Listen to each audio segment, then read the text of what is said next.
digitalisasi, IoT, teknologi harus menjadi berdampingan dalam aktivitas pertanian kita. Karena zaman sudah maju, kalau kita masih konvensional ya kapanpun bertani pasti capek, kita nggak akan pernah punya kepastian pasar, kita tidak akan pernah tahu harga, kita akan selalu ketinggalan dengan masalah ini. When you can control the food, you can control the people. When you can control the people, you can control the nation. Saat anak muda kita meningkatkan pertanian, hancur negara ini. Jadi ayo anak muda Indonesia, kita kembali ke sektor pertanian, inilah kekuatan bangsa kita.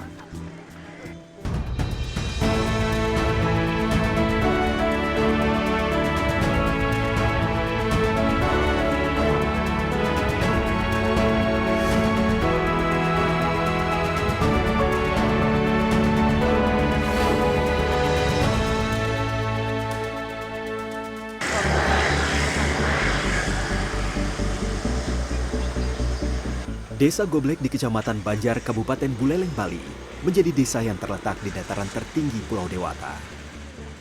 Desa yang berada di ketinggian 1.300 meter di atas permukaan laut ini dianugerahi tanah yang subur dan air yang melimpah dari Danau Tembelingan dan Danau Buyan.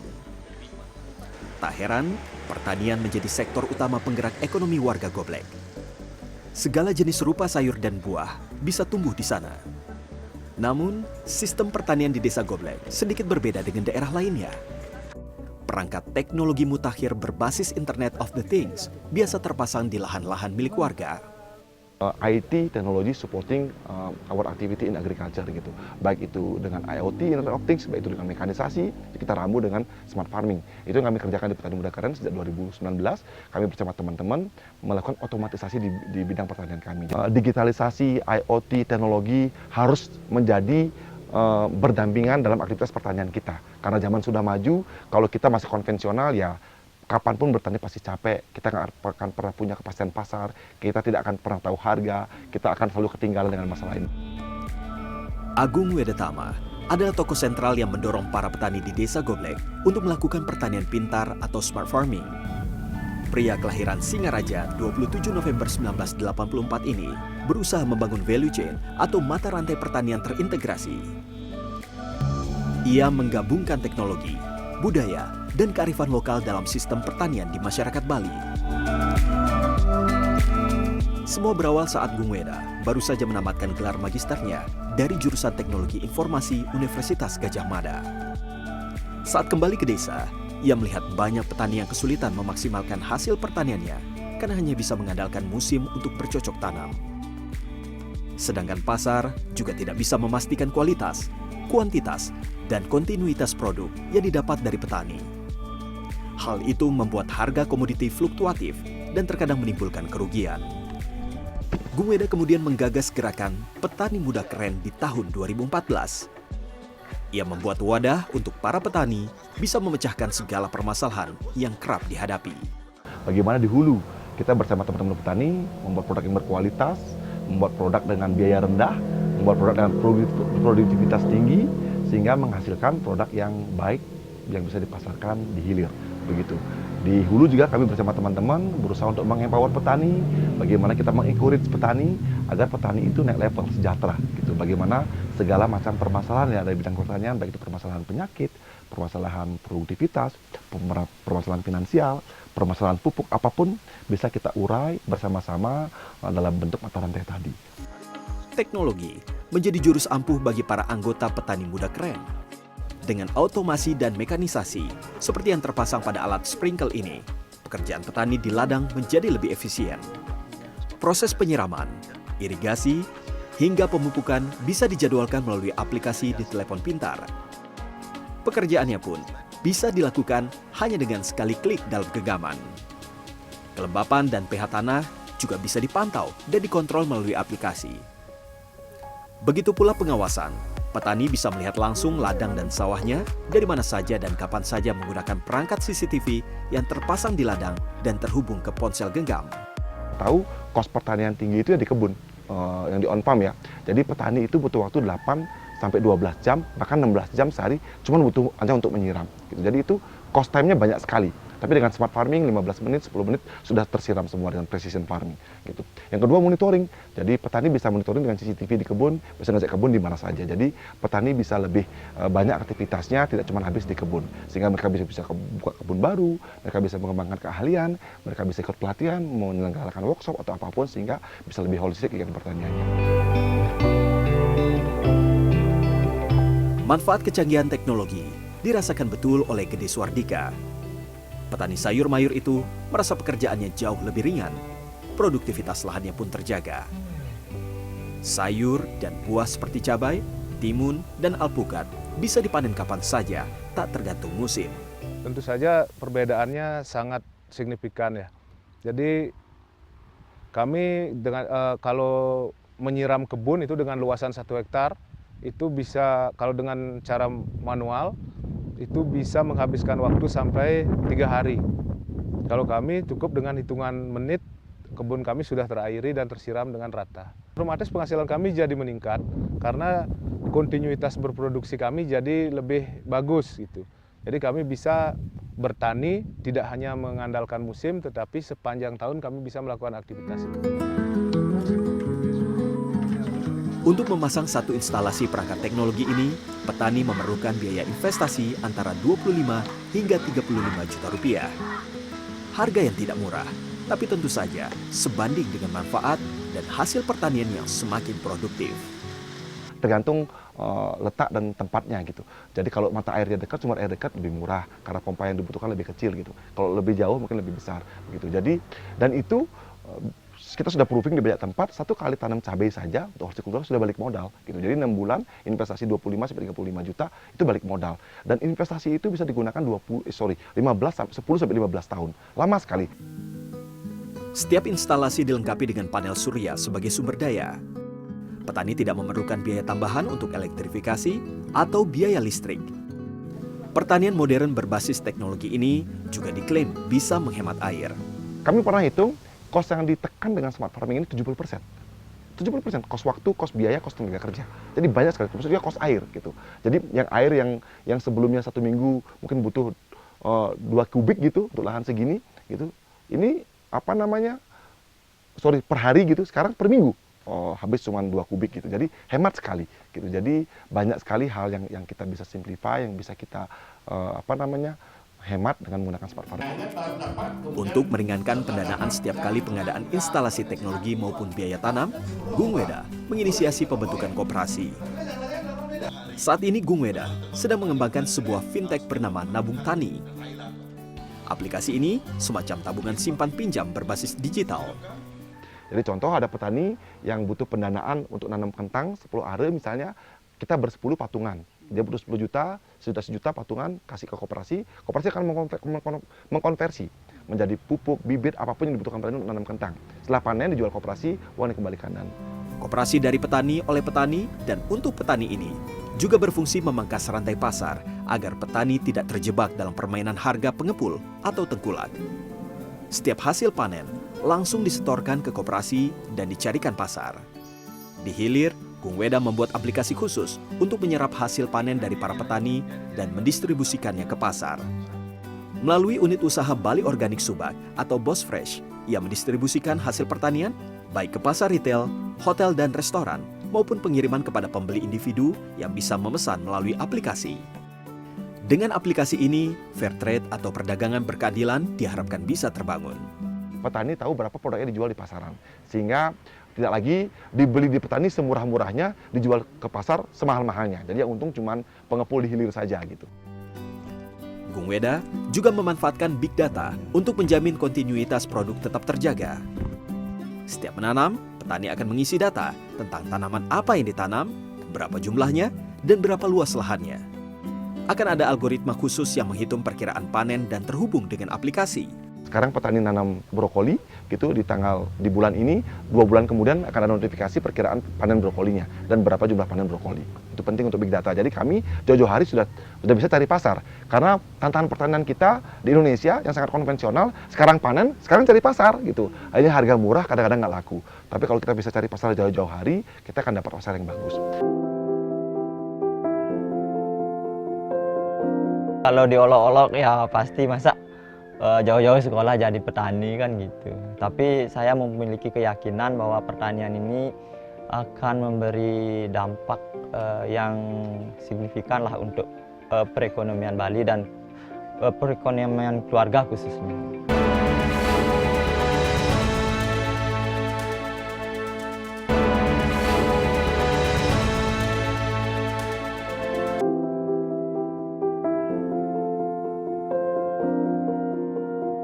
Regenerasi seakan menjadi permasalahan klasik yang mengancam keberlangsungan profesi petani di Pulau Bali. Saat ini, jumlah petani di Pulau Dewata berdasarkan data BPS tak lebih dari 500.000 orang. 70%-nya berusia 45 tahun ke atas. Padahal, nenek moyang orang Bali adalah seorang petani. Megah dan tertatanya sistem pertanian Subak yang sudah diakui sebagai situs warisan budaya oleh UNESCO menjadi buktinya. Tahun 1980, Bali mendapatkan ledakan ekonomi. 40 tahun kemudian ya, tahun 2020 gitu. Bali mendapatkan kehancuran ekonomi karena pariwisata meninggalkan pertanian gitu. Nah, ini kami bersyukur jujur sebagai petani. Jadi orang Bali sekarang sadar, mereka sadar ternyata pertanianlah with kita, asal kita. Jadi hampir semua kegiatan budaya bahkan agama kami di Bali lahir dari pertanian gitu. Kesejahteraan petani yang masih kurang memadai ditengarai menjadi salah satu penyebabnya. Di tahun 2021, menurut Badan Pusat Statistik, nilai tukar petani atau NTP Provinsi Bali menjadi yang terendah di seluruh Indonesia. NTP Bali hanya mendapat indeks 93,4. NTP adalah rasio antara indeks harga yang diterima petani dengan indeks harga bayar yang menjadi salah satu indikator kesejahteraan petani di suatu wilayah. Jika NTP kurang dari 100, berarti petani mengalami defisit atau kerugian. Hal itu yang membuat sebagian besar masyarakat Bali memilih bekerja di sektor pariwisata dan meninggalkan sawah dan ladang. Dewa Putu Artajaya, petani muda berusia 30 tahun ini, juga sempat ragu saat memilih terjun ke kebun.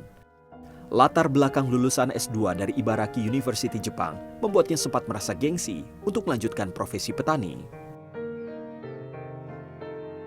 Kalau diolok-olok ya pasti masa jauh-jauh sekolah jadi petani kan gitu. Tapi saya memiliki keyakinan bahwa pertanian ini akan memberi dampak yang signifikan lah untuk perekonomian Bali dan perekonomian keluarga khususnya. Warisan lahan yang berhektar-hektar dari orang tuanya menjadi alasannya mau tidak mau kembali ke sektor pertanian. Dewa ingin meneruskan jerih payah ayahnya yang kini sudah lanjut usia. Jadi saya itu karakternya tidak suka yang mencari yang sudah banyak itu ya. Jadi saya mencari peluang di mana sih masih ada pekerjaan yang kosong kan gitu.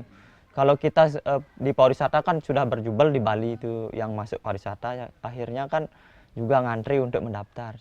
Di sisi lain ada peluang petani kan itu.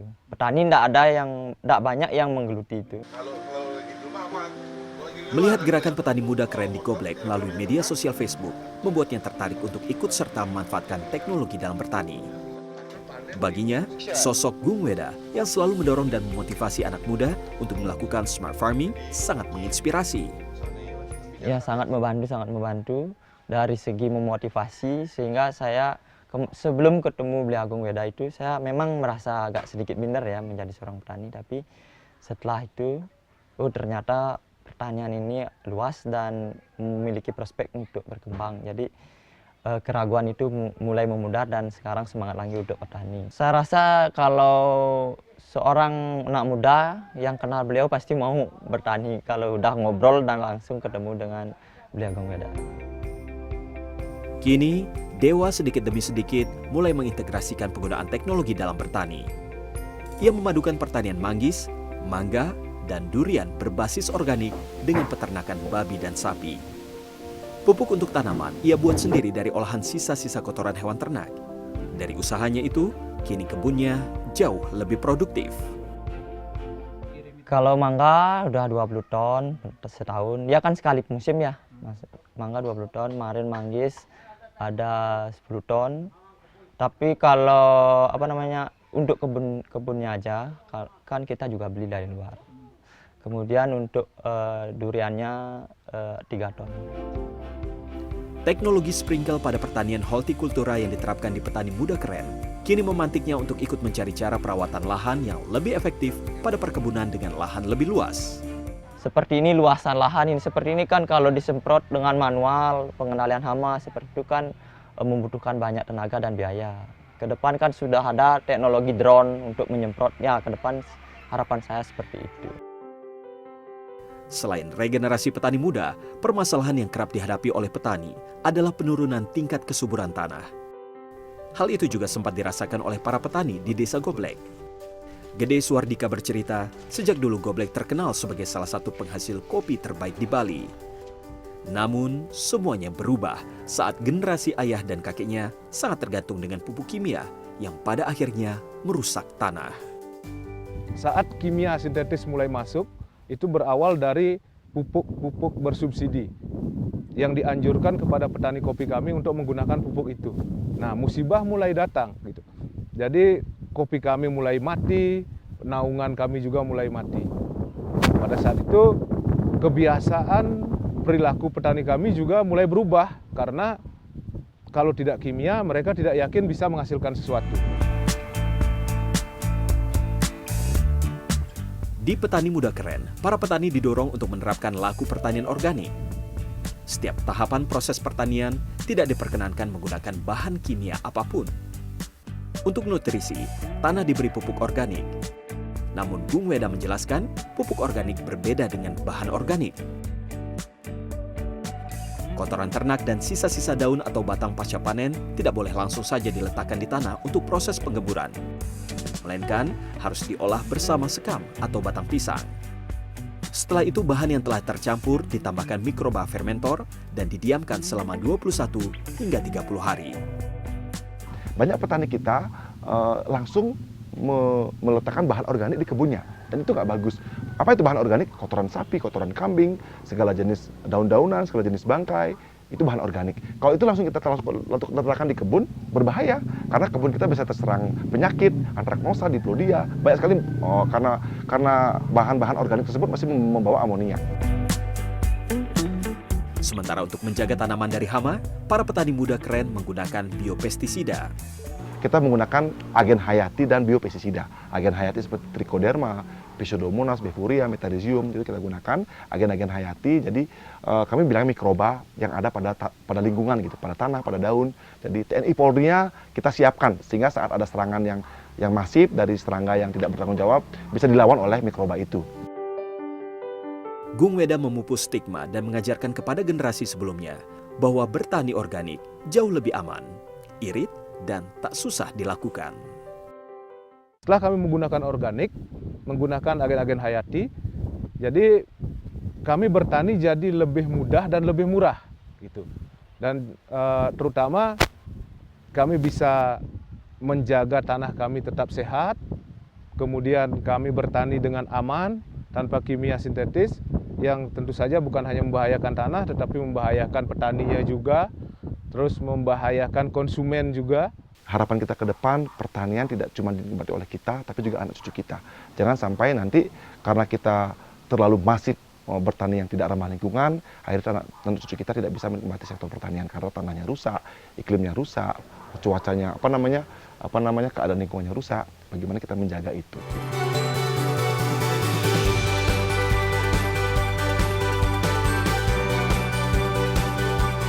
Di masa COVID, apps inilah yang membantu kami. Saat semua pasar kami tutup, ekspor kita tidak bisa kita lakukan karena bandara kita lockdown, terus hotel sekarang tutup juga. Nah, online ini menjadi solusi luar biasa karena kita bisa delivery langsung kepada teman-teman konsumen di rumahnya masing-masing.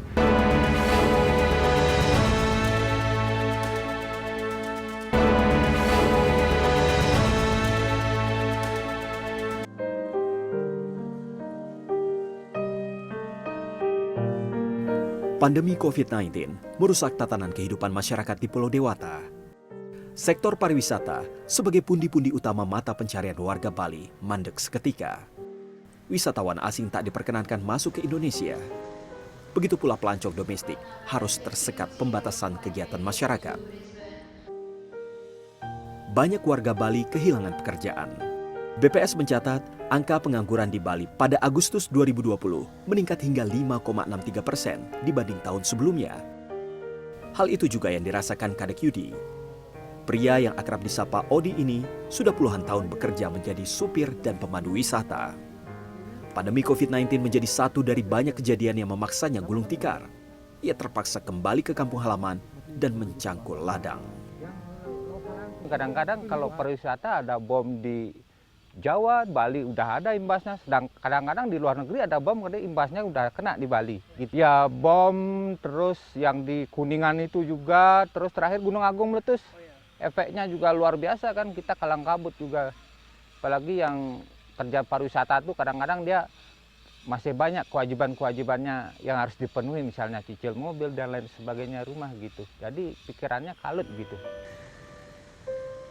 Pariwisata juga menggerus luasan lahan. Dinas Pertanian Bali memperkirakan 419,76 hektar sawah beralih fungsi menjadi area wisata setiap tahunnya. Jadi di Bali ini pariwisata itu hampir menghabiskan pertanian kami.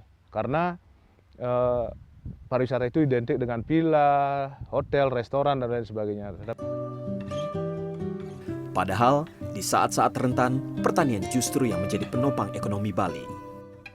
Di masa COVID-19 lalu misalnya, meski pergerakan masyarakat di ruang-ruang publik dibatasi, pengiriman hasil pertanian tetap dilakukan. Aplikasi yang dikembangkan oleh Gung Weda dan petani muda keren memungkinkan konsumen bisa membeli lewat layanan pesan antar. Di masa COVID, apps inilah yang membantu kami. Saat semua pasar kami tutup, ekspor kita tidak bisa kita lakukan karena bandara kita lockdown, terus hotel restoran tutup juga. Nah, online ini menjadi solusi luar biasa karena kita bisa delivery langsung kepada teman-teman konsumen di rumahnya masing-masing. Tidak boleh kita meninggalkan pertanian karena hampir semua kegiatan, bahkan PDB kita di Bali 75% dari pertanian. Gitu. 30% dari pertanian langsung, yang 45% dari makanan, minuman, distribusi dan sebagainya, itu mendistribusi produk-produk pertanian gitu. Jadi oleh sebab itu kita sebagai orang Bali harus sadar kalau pertanian ini adalah kegiatan yang fundamental yang harus kita jaga. Sejak 2016, Gung Weda juga mendorong agar pemerintah Kabupaten Buleleng mau membangun sekolah kejuruan yang khusus mendidik anak-anak tentang ilmu pertanian. Saat ini, di Desa Goblek sedang dibangun sekolah menengah kejuruan negeri yang nantinya tidak hanya mengajarkan proses bertani di lahan, juga pemanfaatan teknologi terbarukan, produksi, serta pemasaran hasil pertanian.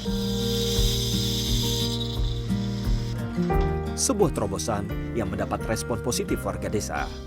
Pasalnya, SMK ini menjadi SMK pertama yang ada di Kecamatan Banjar, sekaligus sekolah pertanian kedua yang ada di Bali. Meski demikian, jumlahnya memang masih belum sebanding dengan puluhan SMK yang fokus pada industri pariwisata dan perhotelan.